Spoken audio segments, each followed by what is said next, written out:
नमस्कार दोस्तों, हाल ही में एक फिल्म रिलीज हुई द केरला स्टोरी नाम से, जिस पर बड़ी चर्चा हो रही है। इस फिल्म में दिखाया गया है कि कैसे केरला में एक खुफिया खेल खेला जा रहा है बेगुनाह औरतों को इस्लाम में जबरदस्ती कन्वर्ट करने का। पिछले 24 घंटों में द केरला स्टोरी के बारे में बहुत मूवी रिव्यूज आए। एनडीटीवी ने कहा क्रिंज वर्दी, स्क्रोल ने कहा इस्लामोफोबिक, इंडिया टुडे ने कहा bad direction worse writing, Indian Express ने कहा पुअरली एक्टेड रेंट और द प्रिंट ने कहा कॉमिकली एग्जैजरेटेड प्रोपेगेंडा। तो दोस्तों, आजकल एक मूवी बहुत ज़्यादा चर्चा में है जिसका नाम है द केरला स्टोरी।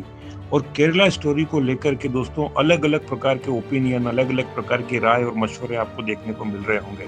हर एक यूट्यूबर अपने आप को, अपने चैनल को चलाने के लिए, अपने सब्सक्राइबर को बढ़ाने के लिए, अपने व्यूअर्स को बढ़ाने के लिए ऐसे हॉट टॉपिक्स को लेकर के आते हैं और सोचते हैं कि हम अपने तरीके से, अपने दृष्टिकोण से, अपना नज़रिए के माध्यम से अपने जो व्यूअर्स हैं उनको अपनी राय दिखाएं।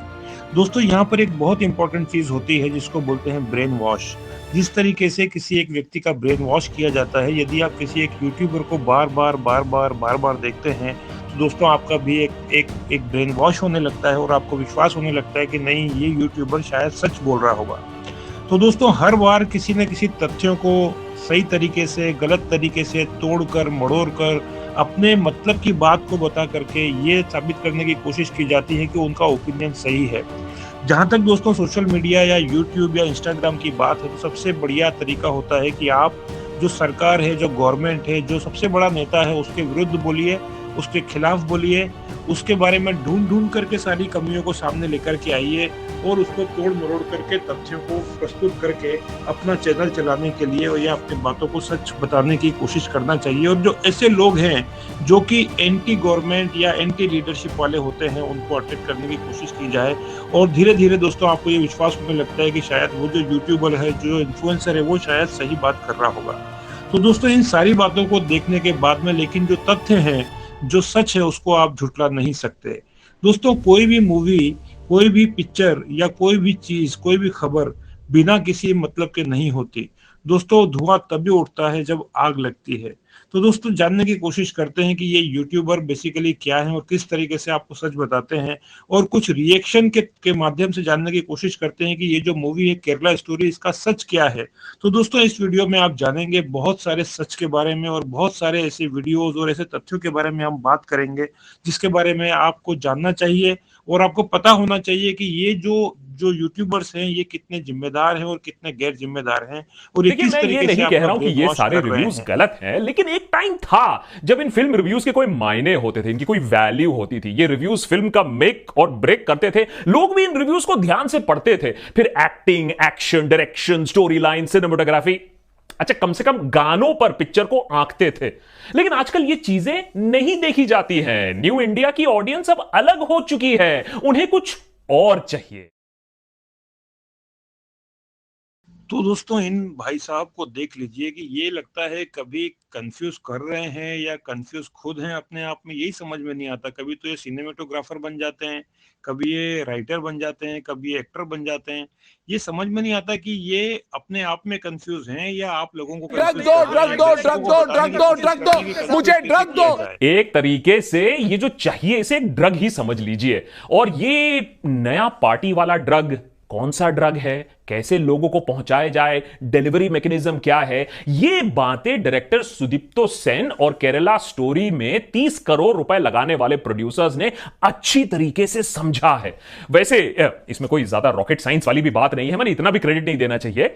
अरे जो चीज इतने सालों से न्यूज चैनल वाले करते आए हैं रोज रात को 9 बजे, वही काम पिक्चर वाले क्यों नहीं कर सकते, बॉलीवुड वाले क्यों नहीं कर सकते, मूवी वाले क्यों नहीं बन सकते। अरे भैया, ये एंकर को देखो ना, इतने करोड़ रुपए छाप लिए हैं, मिनी सेलिब्रिटीज बन गए, गवर्नमेंट और लोगों का प्यार मिला, तो मूवी वालों ने सोचा हम क्यों नहीं कर सकते। धर्मांतरण, धर्म परिवर्तन, धर्मांतरण वाले जिहादी हैं। मकसद मुस्लिम आबादी बढ़ाना। If there is one culprit in India responsible, Tablighi Jamaat ने धर्म के नाम पर यही सब कुछ किया है। क्या ये मजाक है धर्म विशेष के लिए एंटी इस्लामोफोबिया डे? आखिर हिजाब मुंह से निकला हर शब्द आपको मोती जैसे लगते हो, या फिर व्हाट्सएप पर बहुत जल्द होने वाले गज़वाए हिंद की वजह से आपको रात को नींद नहीं आती हो। पाकिस्तान के मुस्तकबिल के बारे में कह रहे हैं ग़ज़वा हिंद का भी कोई तज़किरा मिलता है। देखें, ग़ज़वा हिंद के बारे में हदीस है कि नबी सल्लल्लाहु अलैहि वसल्लम ने फरमाया, इसाबतानी मिन उम्मती अहरज़हुमुल्लाहु मिनन नार। मेरी उम्मत के दो गुरोह ऐसे हैं जिनको अल्लाह जहन्नम की आग से बचाएगा। इसाबतुन तग़ज़ुल हिंदा व इसाबतुन तकूनु मा'a ईसा इब्न मरियम। एक वो जमात जो हिंदुस्तान पे हमला करेगी और एक वो जमात जो हजरत ईसा के साथ मिलके लड़ाई करेगी। इससे भी पता चलता है हजरत ईसा ने आना है, और गामदी साहब जो कहते हैं कि नहीं आना, उनका नजरिया गलत है।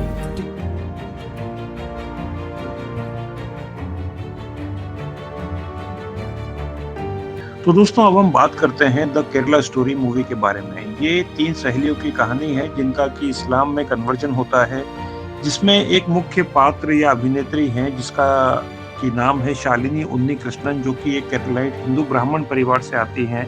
उनका इस्लामीकरण किया जाता है, उनको कन्वर्ट किया जाता है। उसके बाद उनको किस तरीके से सीरिया और ISIS के कैंप में ले जाया जाता है और उनके साथ क्या होता है, ये पूरी कहानी के बारे में इसमें बताया गया है। तो इसमें सच क्या है जानने की कोशिश करेंगे हम इसी वीडियो में आगे चल के।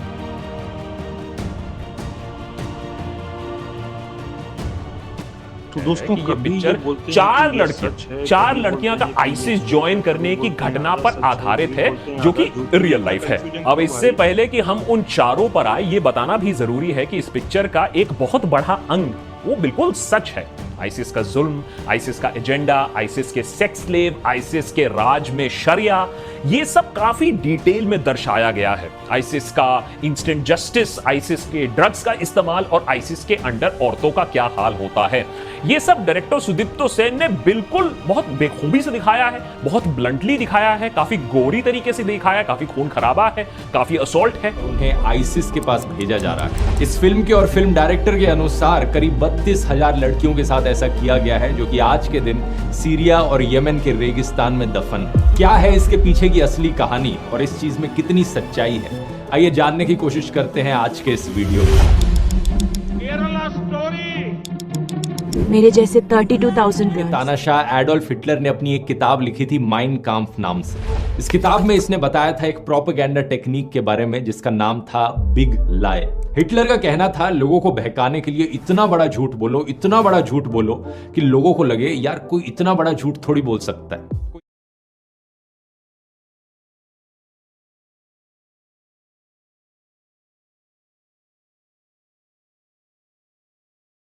तो दोस्तों ये जो यूट्यूबर हैं ये बोल रहे हैं कि इतना बड़ा झूठ बोलो, इतना बड़ा झूठ बोलो कि ये झूठ जो है वो सच लगे। ये बात कह रहा है तो कुछ तो सच्चाई होगी इस बात में। जब झूठ इतना बड़ा हो, इतने कॉन्फिडेंस के साथ बोला जाए तो कुछ लोग इसे सच मान बैठते हैं। लोगों को लगता है यार कोई इतना बड़ा झूठा थोड़ी हो सकता है। इस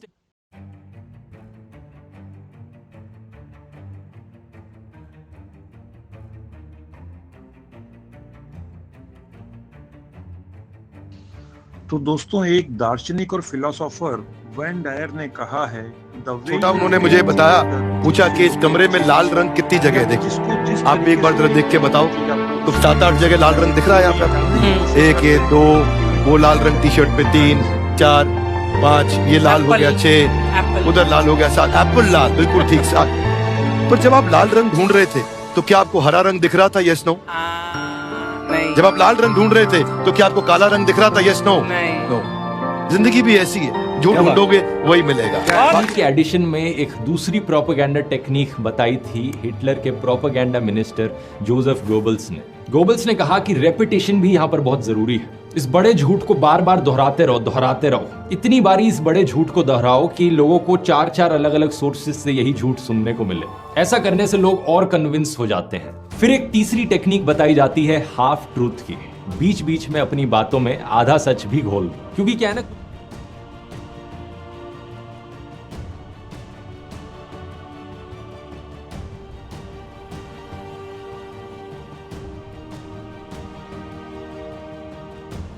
दोस्तों आइए जानने की कोशिश करते हैं कि ये बेसिकली टेक्निक किस तरीके से काम करती है। तो दोस्तों मार्केटिंग की दुनिया में या कम्युनिकेशन की दुनिया में एक बहुत बढ़िया टेक्निक होती है, उसको बोलते हैं 3C।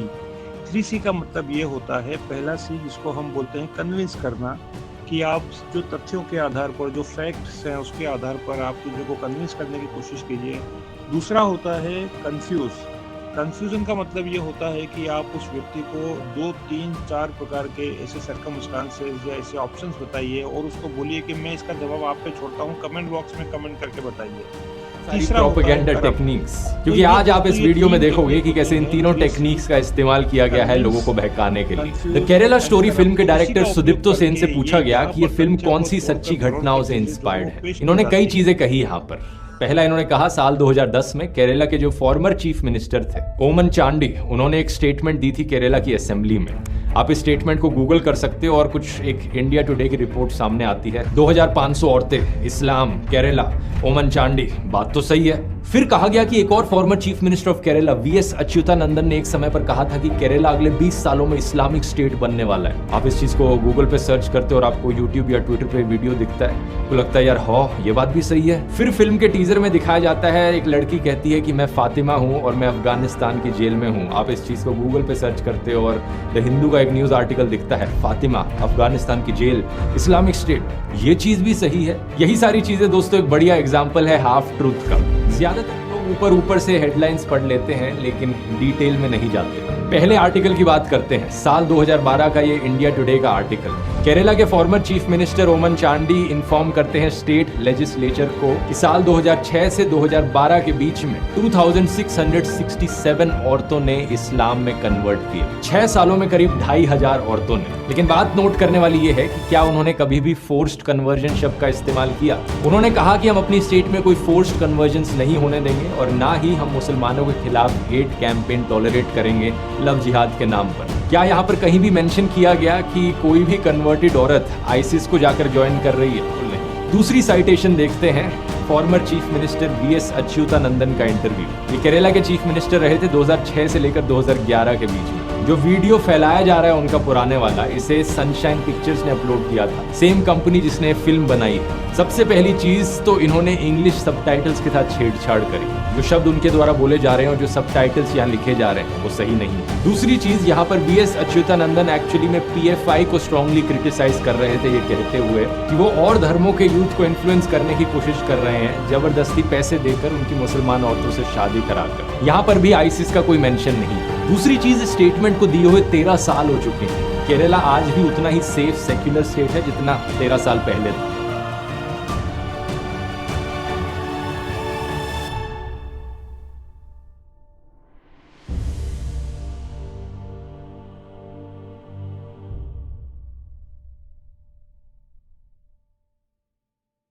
तो दोस्तों अब हम आपको दिखाते हैं कुछ चौंकाने वाले सच जो कि अपने आप में बहुत ज्यादा एविडेंट हैं, जिसको देख करके आप समझ सकते हैं कि केरला में कहानी क्या हो रही है और किस तरीके से हो रहा है। तो दोस्तों ये दोनों चार्ट में आप देख सकते हैं religion in Kerala 2011 and 2019।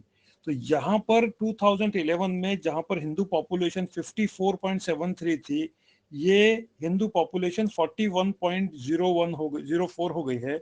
Islamic population जो कि 26.56% थी, ये 44.35% हो गई है। तो दोस्तों ये आंकड़े अपने आप में चौंकाने वाले हैं और ये बताते हैं। अब अगले आर्टिकल को देखते हैं, जून 2021 का आर्टिकल। यह आर्टिकल बात करता है 4 केरला की औरतों के बारे में जो अपने हस्बैंड्स के साथ अफगानिस्तान गई Islamic state of Khorasan province join करने 2016 से 18 के बीच में। इनके हस्बैंड्स अलग अलग हमलों में मारे गए। इनके नाम है निमिशा आलियास फातिमा ईसा, Sonia Sebastian आलियास Ayesha, marine Jacob आलियास Maryam और रफीला। अगर हम एनआईए की 2016 की लिस्ट देखें of 20 most wanted Indians in Islamic states, तो इन 4 औरतों के नाम यहाँ भी दिखते हैं। इनके अलावा 2 और औरतें हैं। 3 के video interviews Nimisha, Sonia Sebastian और रफीला के आप YouTube पर ऑनलाइन देख सकते हो, YouTube channel straight news global पर। 2020 में इन्होंने इंटरव्यू दिया था और वहां आप असली में देख सकते हो कि औरतें दिखने में कैसी थी, बात करने में कैसी थी और कैसा इनका बिहेवियर था। When there was a Khilafah, when I was a Mahmud, I was happy at that time. So I can never say that Khilafah was wrong or it was wrong. But I can't say that because I had a comfortable life there.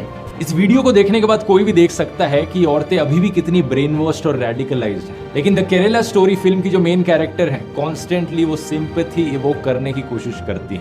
Film में जितना बेचारा और innocent करके दिखाया गया है इन औरतों को, ये इनोसेंस असल जिंदगी के वीडियोस में शायद ही झलकती है। मैं आपसे पूछना चाहता हूँ, क्या आपके अंदर सिंपैथी होगी इन रियल लाइफ औरतों के लिए, या फिर आप इन्हें ब्रेन वॉश बेवकूफ कहोगे? क्या आप चाहोगे कि ये अफगानिस्तान की जेल में ही पड़ी रहे, या फिर इंडियन सरकार इन्हें इंडिया में वापस लाए और इंडियन जेल में डाले? ये सवाल मैं आप पर छोड़ता हूँ, नीचे कमेंट्स में लिखकर बता सकते हैं आपकी राय क्या है। स्ट्रैटेजिक न्यूज ग्लोबल रिपोर्ट हमें बताती है कि एनआईए की 2016 की चार्जशीट में जिन 20 लोगों को मेंशन किया गया है, वो लोग एक दूसरे से काफी इंटरकनेक्टेड थे जब रेडिकलाइजेशन की बात करी जाती है। इनमें से 17 लोग सिर्फ एक सिंगल डिस्ट्रिक्ट से आते थे, केरला में कासरगोड जिले से। 2020 की एक हिंदुस्तान टाइम्स की रिपोर्ट ने बताया कि कुछ और ने बाद में ज्वाइन किया, तो टोटल 22 लोग एक्चुअली में कासरगोड से थे। 2016 का इंडिया टुडे का आर्टिकल बताता है कि एक ट्रेंड है कि सिर्फ सिंगल यूथ यहाँ नहीं जा रहे हैं आईसिस ज्वाइन करने, बल्कि पूरे के पूरे परिवार, यहाँ पर हस्बैंड, वाइफ और इवन बच्चे भी चले गए आईसिस ज्वाइन करने।